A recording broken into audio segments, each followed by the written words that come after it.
The claim says a USGA rules official quit live on air and said he was ordered to fabricate medical files to protect Phil Mickelson's rival.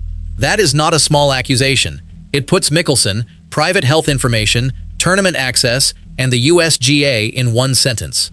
Golf fans hear that and immediately ask three things. Who is the official? Which rival is being protected? Why would those files even matter? Those questions matter because this story is not just about one dramatic headline. It touches a real problem in golf. Fans already question how decisions get made. They already watch leaders make calls that can change a player's season. When a phrase like, "those records," enters the conversation, suspicion grows fast. Mickelson's name makes it bigger because his career has always sat next to controversy, big stakes, and hard questions about status. The US Open is also part of this conversation because even access decisions can decide who gets a real chance and who stays home. This claim is spreading because it feels close to a known worry inside the game. Before we go further, one thing must stay clear. We are not here to repeat a rumor as fact. We are here to find what is true, what is not, and why the story became believable in the first place. Each detail must be checked before the next one is trusted. Skipping one step would only protect the rumor. The full answer will come, but only after we walk through each piece in order. That is the plan. My view is that unclear rules create rumors like this. Tell me if you agree. If you want honest golf stories, subscribe now. Wild headlines spread fast. This one has a deeper engine. That engine is recognition. Golf fans hear three phrases and immediately know this is not a normal story. Rules official, medical files, Mickelson's rival. Each phrase carries weight because each one sits near a part of golf where trust is thin. A rules official is not just another voice. That title suggests access to decisions that can shape a round, a tournament, or a player's path. Medical files bring private information into the open, and privacy in golf can change how people read absence, timing, or sympathy. Mickelson's rival pulls the story toward competition, status, and advantage. That combination makes the claim move fast. It does not need proof to feel dangerous.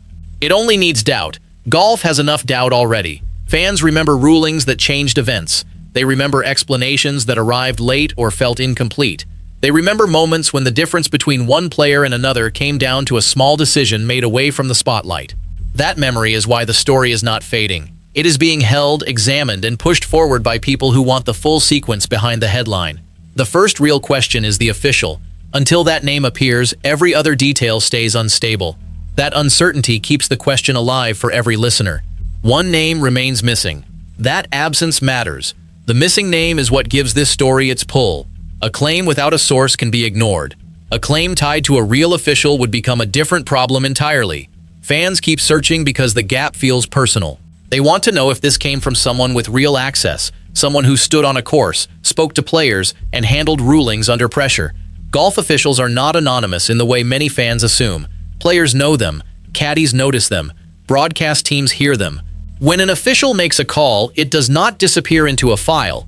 It lives in the memory of the round. So if a rules official really walked away and spoke out, the trail would not stay hidden for long. That is the first point that needs testing.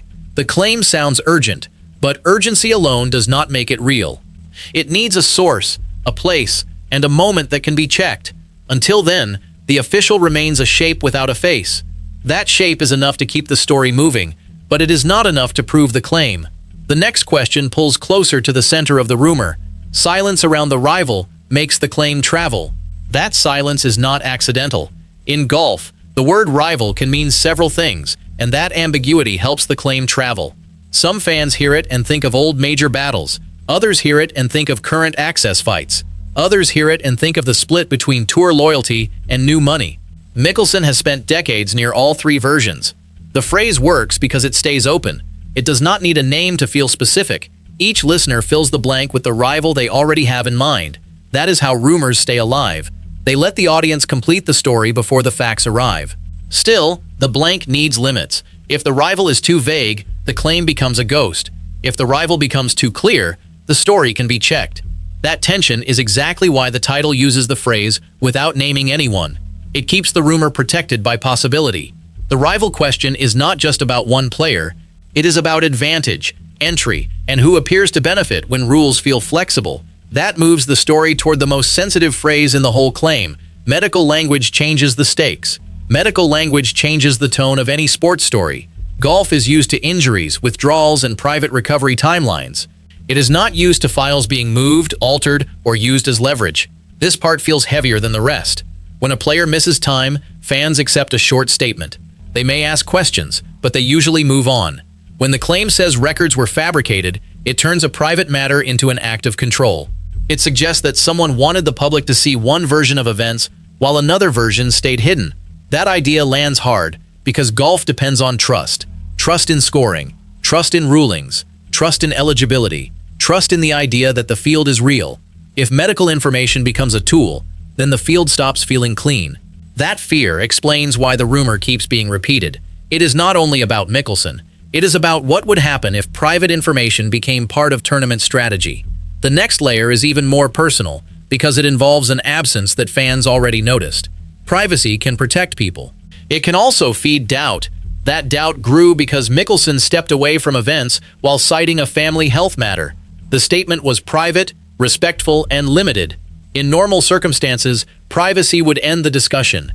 In the current golf climate, privacy creates space for speculation. Fans do not assume the worst, but they do notice silence. They compare dates, they watch for returns, they listen for tone changes. When a public figure gives only a short reason, the audience often tries to complete the picture.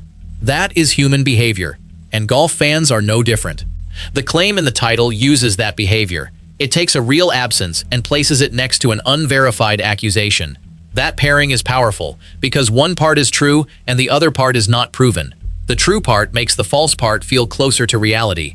That is the danger of this kind of story. It does not need a full lie. It only needs a real fact standing next to an unverified claim. The medical angle is not strong because it is proven. It is strong because it sits beside a personal situation fans were already trying to understand. That brings the story to the place where emotion meets tournament access. Access is where doubt becomes personal. Access controls opportunity in professional golf. Fans see the tee times, the leaderboards, and the interviews. They rarely see the path that puts a player into the field. That path can include status, rankings, qualifying, sponsor options, and exemptions. Each route has rules. Each rule can create debate. When a well-known player gets in, some fans call it respect. When another player stays out, some fans call it unfair. That gap is where rumors grow. They do not need documents to feel believable. They only need one decision that fans already question. Mickelson's career sits near that question for a simple reason. He has been famous enough to draw attention, independent enough to challenge narratives, and old enough to live through several eras of golf politics. So when his name appears next to access and protection, the rumor finds easy ground. It does not prove anything. Fans have seen this pattern before. A small category change can alter a career path. A late clarification can reshape opinion. Those moments stay in the memory long after the event ends. It simply uses a space where fans already look for advantage. That is the mechanism behind the claim, even before the facts are confirmed. The next part looks at the specific tool that makes access debates so loud. Exemptions are quiet. Their impact is not. Exemptions matter because they can change a career path in one decision. A player can miss qualifying, fall in the rankings, or lose status, then still receive a route into a major through a category or invitation. That route is not automatically wrong. Golf has always used exemptions to honor history, reward form, or handle unusual situations. The problem is visibility. Fans often see the result before they understand the reason. One player gets a place, another does not. The field list appears, and the argument starts immediately. The debate becomes sharper when a familiar name is involved. Familiar names carry memory. Memory makes every decision feel personal, even when the rule itself is neutral. The USGA sits at the center of this debate because its biggest event carries huge meaning. Entry into the US Open can shape sponsorship, visibility, and legacy. Any rumor about protection lands with force. It does not need to be proven to make fans re-examine past decisions. It only needs to remind them that access is limited and influence exists. The officials are not the only people under pressure, but they are the most visible symbol of the process. They stand between the rulebook and the moment when a decision becomes public. Officials carry pressure that fans rarely measure. Officials sit in one of the hardest roles in golf. They must apply rules that are written in fine detail while working in public view. One ruling can change a match. One penalty can change a leaderboard. One explanation can either calm a player or make the situation worse. The title uses the phrase rules official with force. It points to a person who should know what really happened. Yet officials do not work alone. They operate inside systems, committees, and chains of responsibility. That makes the claim more complicated. If one person says he was ordered to do something, the next question becomes who gave the order? Was it a single supervisor? Was it a committee? Was it pressure from outside the rules team? Those questions are harder to answer, and that difficulty gives the rumor room to breathe. It also explains why fans do not drop the story quickly.